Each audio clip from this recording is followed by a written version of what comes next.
Assalamualaikum warahmatullahi wabarakatuh. Salam sejahtera untuk kita semua. Pada kesempatan kali ini, saya akan menjelaskan tentang satu materi, yaitu tinjauan manajemen modal kerja.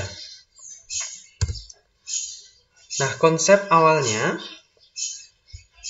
ada dua jenis modal kerja, yaitu modal kerja bruto dan modal kerja neto.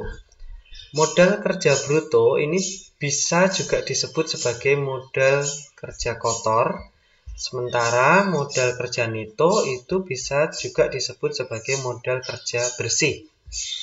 Nah, modal kerja bruto itu adalah semua komponen yang ada di aktiva lancar, misalnya kas, sekuritas jangka pendek, piutang dagang, dan persediaan.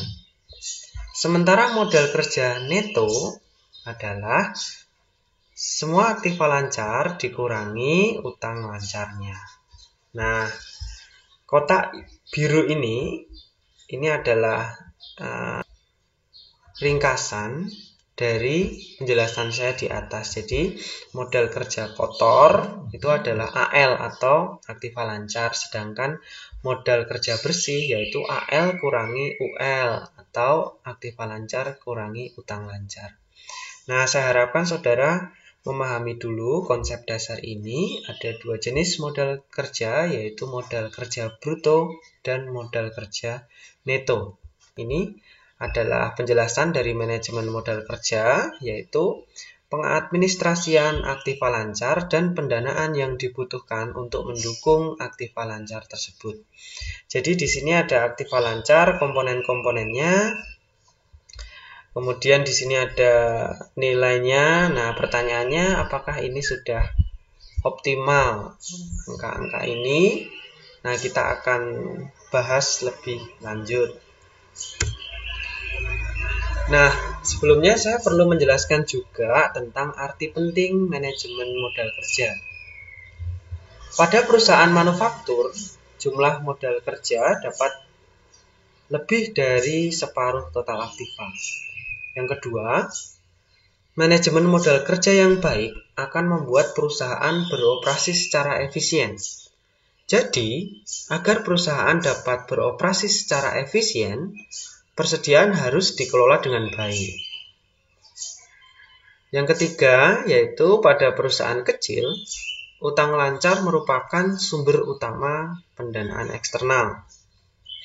Dan yang keempat, yaitu kebijakan manajemen modal kerja dapat mempengaruhi risiko, return, dan harga saham perusahaan. Jadi, melakukan pengelolaan modal kerja ini merupakan satu hal yang penting. Nah, ini adalah pengaruh kebijakan modal kerja ke profitabilitas dan resiko. Nah, yang di sini ada kurva warna merah, hijau, dan biru. Policy A, policy B, dan policy C ya. Ada kebijakan A, kebijakan B, dan kebijakan C. Tentang jumlah dari current asset atau aktiva lancar atau modal kerja yang digunakan perusahaan. Nah, pada kebijakan A, jumlah modal kerjanya itu banyak. Sedangkan pada kebijakan B, jumlah modal kerjanya sedengan, dan pada kebijakan C, jumlah modal kerjanya ini sedikit dibandingkan dengan kebijakan A dan B. Nah, pengaruhnya apa kebijakan modal kerja ini terhadap profitabilitas dan resiko? Kita akan bahas lebih lanjut. Nah, sebelumnya saya perlu sampaikan bahwa kebijakan A ini biasa juga disebut sebagai kebijakan konservatif. Dan yang B adalah moderat, kemudian yang C adalah kebijakan yang agresif. Nah, contohnya ini ya saudara. Ini saya berikan contoh neraca dari ketiga kebijakan tersebut. Yang kebijakan A itu aktiva lancarnya paling tinggi ya, 500 juta. Kemudian kebijakan B aktiva lancarnya 300 juta dan kebijakan C itu memiliki aktiva lancar 100 juta ya. Yang saya beri tanda kuning ini adalah perbedaan dari ketiga kebijakan. Lainnya sama. Dari sisi profitabilitas, earning after tax-nya atau EAT-nya sama 150 juta. Utang lancarnya sama, kemudian aktiva tetapnya sama. Gitu ya. Nah, karena aktiva lancarnya berbeda, maka jumlah total aktivanya juga berbeda. Begitu. Nah, pengaruhnya apa kepada profitabilitas dan risiko? Saudara masih ingat tentang rasio likuiditas dan rasio profitabilitas. Yang pertama kita akan bahas dulu rasio likuiditas. Nah, yang dimaksud risiko di sini adalah risiko jika perusahaan itu sampai tidak liquid atau kehabisan dana untuk memenuhi kewajibannya gitu. Nah, kita akan bandingkan ketiga jenis kebijakan ini dari sisi rasio likuiditasnya. Untuk kebijakan A, ya ini aktiva lancar dibagi dengan utang lancarnya, ya. Ini namanya rasio apa? Aktiva lancar dibagi dengan utang lancar adalah current ratio, ya, yang menunjukkan perbandingan antara aktiva lancar dengan utang lancarnya. Nah, rasio ini menunjukkan kemampuan perusahaan untuk membayar utang lancar dengan aktiva lancarnya, gitu. Nah, untuk kebijakan A, aktiva lancarnya 500 juta dibagi dengan utang lancarnya 150 juta. Hasilnya adalah 3,33. Nah, ini termasuk yang rendah resikonya ya, karena jumlah aktiva lancarnya itu jauh lebih besar dibandingkan utang lancarnya. Kemudian untuk kebijakan B.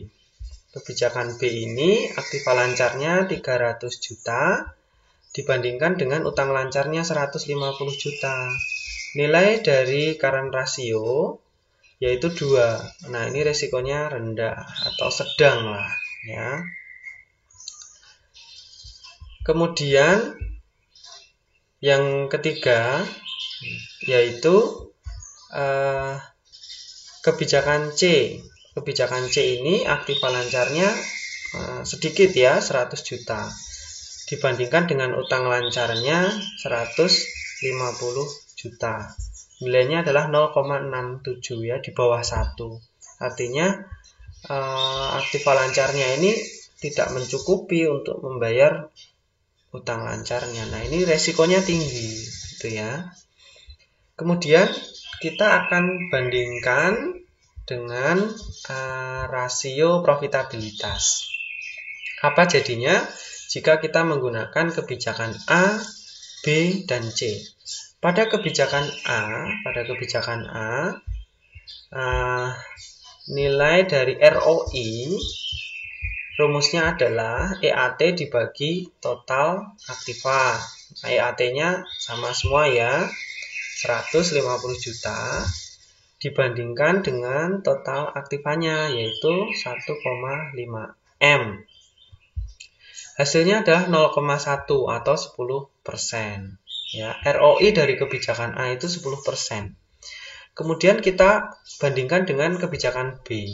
Kebijakan B, EAT-nya 150 juta dibandingkan dengan total aktivanya 1,3 M.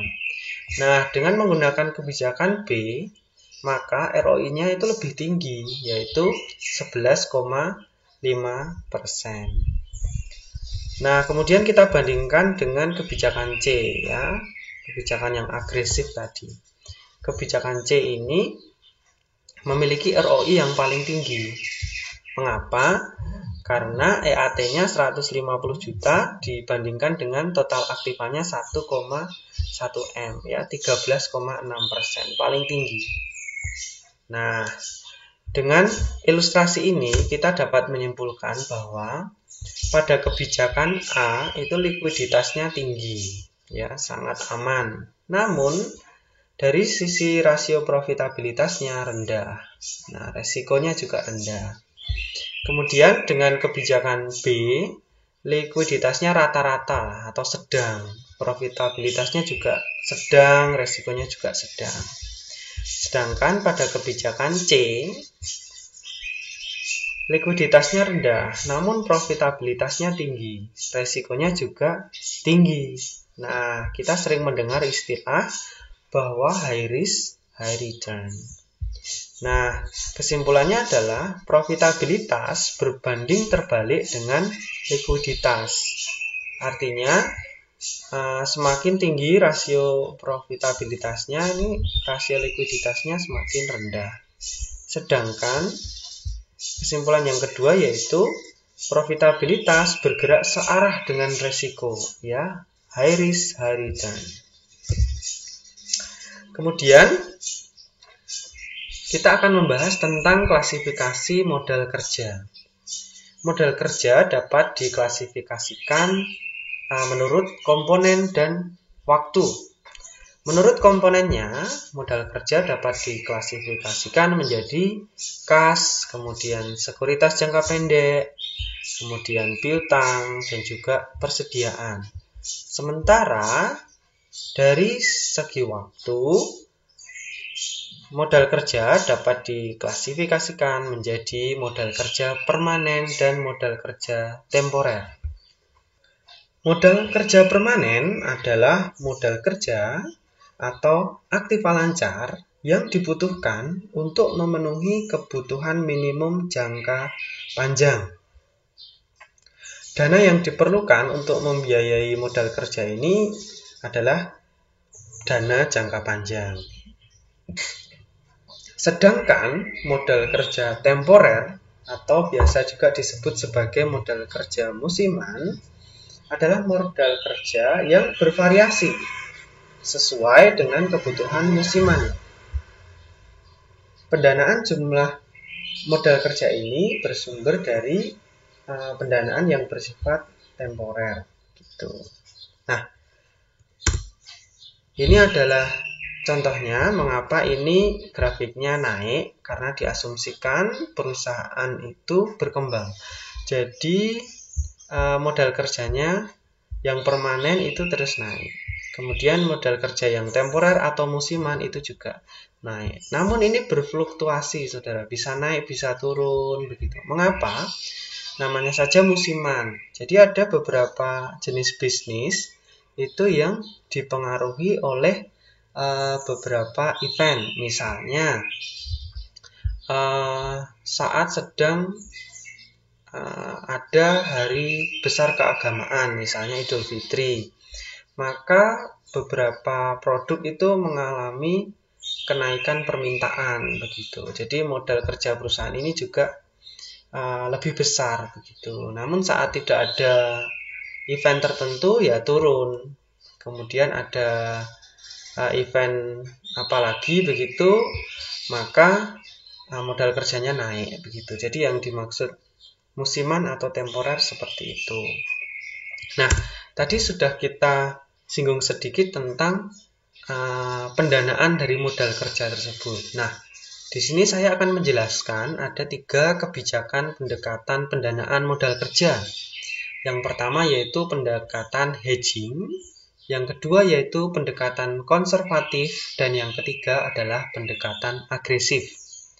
Nah, kita akan bahas satu persatu. Yang dimaksud dengan pendekatan hedging adalah suatu metode pendanaan dengan menggunakan sumber dana yang umurnya relatif sama dengan umur investasi dalam aktiva. Maksudnya apa? Jadi penerapan kebijakan pendanaan hedging terhadap komponen-komponen aktiva adalah sebagai berikut. Aktiva tetap dipenuhi dengan pendanaan jangka panjang. Sedangkan aktiva lancar atau modal kerja yang permanen dipenuhi dengan pendanaan jangka panjang. Sedangkan untuk aktiva lancar atau modal kerja yang musiman itu dipenuhi dengan pendanaan jangka pendek. Gitu. Nah, kalau kita lihat dari grafiknya, maka bisa ditampilkan seperti ini. Nah, jadi ini adalah long term financing, ya. Long term financing ini untuk mendanai modal kerja permanen, ya. Yang merah ini modal kerja permanen. Sedangkan yang hijau ini, yang naik turun ini adalah modal kerja musiman. Nah, modal kerja musiman ini didanai dengan pendanaan jangka pendek, gitu. Selanjutnya yaitu pendekatan konservatif. Pendekatan konservatif adalah suatu metode pendanaan dengan menggunakan sumber dana yang umurnya relatif lebih panjang dari umur investasinya. Jadi saya bisa bilang ini cari aman begitu, saudara. Penerapan kebijakan pendanaan konservatif terhadap komponen-komponen aktiva adalah sebagai berikut. Aktiva tetap dipenuhi dengan pendanaan jangka panjang. Kemudian, aktiva lancar atau modal kerja yang permanen dipenuhi dengan pendanaan jangka panjang. Ya, yang permanen menggunakan pendanaan jangka panjang. Sedangkan yang modal kerja musiman itu dipenuhi dengan dua jenis pendanaan, yaitu pendanaan jangka panjang dan pendanaan jangka pendek, gitu. Jadi sebagian dipenuhi dengan pendanaan jangka panjang dan sebagian lagi modal kerja atau aktiva lancar ini dipenuhi dengan pendanaan jangka pendek. Kalau kita lihat grafiknya adalah sebagai berikut. Jadi ini yang long term financing, ada pendanaan jangka panjang. Ini digunakan untuk memenuhi modal kerja permanen, ya, sampai yang merah ini. Bahkan sampai modal kerja yang temporer, ya. Bahkan sampai modal kerja yang temporer, yang naik turun, yang hijau ini. Jadi modal kerja temporer ini didanai menggunakan modal kerja jangka panjang dan juga modal kerja jangka pendek, begitu. Nah, yang terakhir adalah pendanaan dengan pendekatan agresif. Kebijakan pendanaan agresif menyarankan pendanaan dengan umur yang relatif lebih pendek dari umur sebagian investasi. Nah, penerapan kebijakan pendanaan agresif terhadap komponen-komponen aktiva adalah sebagai berikut. Aktiva tetap dipenuhi dengan pendanaan jangka panjang. Kemudian, aktiva lancar atau modal kerja musiman dipenuhi dengan pendanaan jangka pendek. Nah, sebagian aktiva lancar atau modal kerja permanen dipenuhi dengan pendanaan jangka pendek. Kemudian sebagian aktiva lancar atau modal kerja permanen yang lain dipenuhi dengan pendanaan jangka panjang. Nah, ini adalah grafiknya. Ya, sekali lagi yang merah ini adalah batas dari modal kerja permanen. Jadi modal kerja permanen ini dipenuhi dari pendanaan jangka panjang dan juga pendanaan jangka pendek. Begitu. Demikian yang bisa saya sampaikan. Semoga video saya kali ini ada manfaatnya. Terima kasih. Tetap semangat belajar. Wassalamualaikum warahmatullahi wabarakatuh.